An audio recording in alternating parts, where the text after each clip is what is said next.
The Alaska summit was not diplomacy, was optics. And in those optics, Vladimir Putin walked away the winner.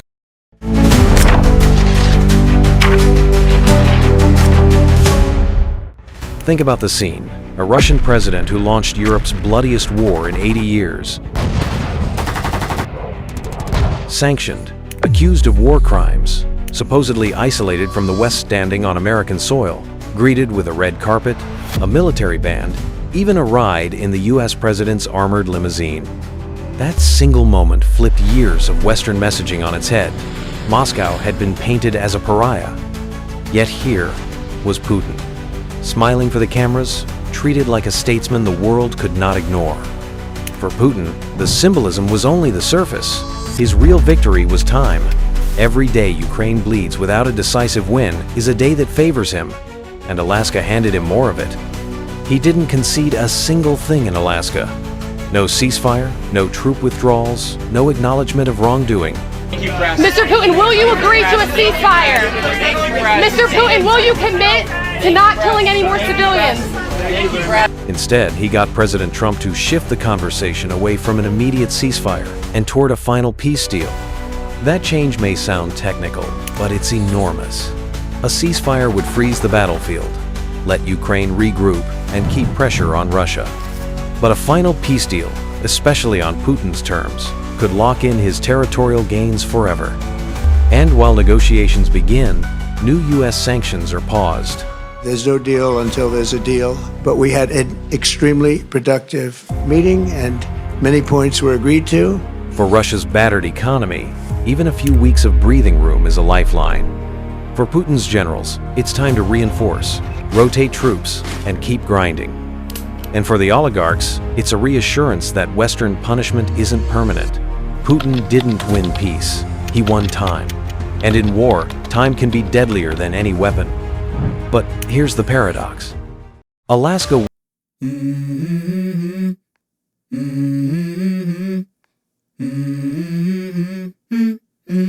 Let's go. I wake up to a little bit of drool on my pillow, feel like it's gonna be a bad day. Yeah, I'm tired of shit, and the coffee ain't hit yet, damn ain't that great. I don't wanna go to work, cause my boss is a jerk, and I'm not even that paid. I need a change in my life, cause I don't feel alive, and there's nothing that makes me happy. Hold my beer for a minute, I'm about to quit my job, cash in for a ticket. I'm going on a trip and I don't plan to visit. I'm gonna stay there till I feel like I'm winning, and this is just the beginning. I need a big change, help me feel like living. I need a big swing, home runs I'm hitting, and I'll never look back, moving on till I get it all.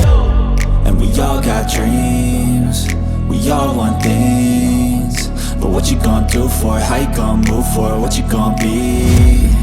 And do you believe you can do anything? But what you gonna do for it? How you gonna move for it? What you gonna be?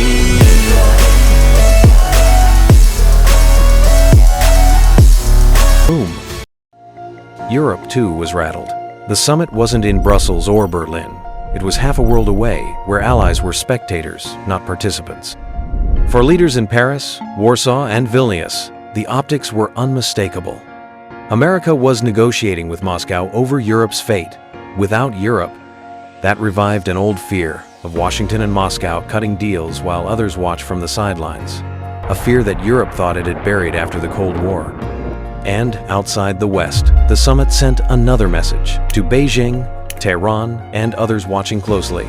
Alaska proved that the US will compromise with enough pressure if Putin can wage a brutal war, be sanctioned, and still walk a red carpet in America. Why should other authoritarian leaders fear isolation? This is the future shock of Alaska.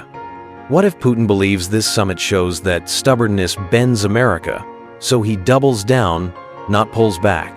Next time in Moscow. Oh, that's an interesting one. What if China sees Alaska as proof that Washington's red lines crack under pressure just in time for Taiwan? What if Iran concludes that a nuclear gamble can end with handshakes, not isolation? And what if smaller states from Central Asia to Africa decide that Western support is temporary and start hedging toward Moscow or Beijing? The danger isn't just what happened in Alaska, it's what others might now dare to try. History offers warnings too. when the US met the Soviets in Helsinki in 1975. Moscow framed the conference as proof it had won recognition of its control over Eastern Europe. Short lines said it most clearly. Nothing short of the complete implementation of United Nations Security Council resolutions is acceptable. Washington claimed success on human rights, but decades later, the takeaway in Moscow was different. Pressure works. Putin is a student of those optics. He knows a stage-managed photo op can echo for decades. Alaska may become his Helsinki. That's why this summit matters far beyond one handshake. Diplomacy is about narratives as much as deals, and Alaska shifted the narrative. Putin showed his people he was no longer a pariah. He bought breathing room for his war effort. He signaled to the world that resistance to the West pays off. And he left America with the burden of explaining why a man wanted for war crimes was treated like an honored guest.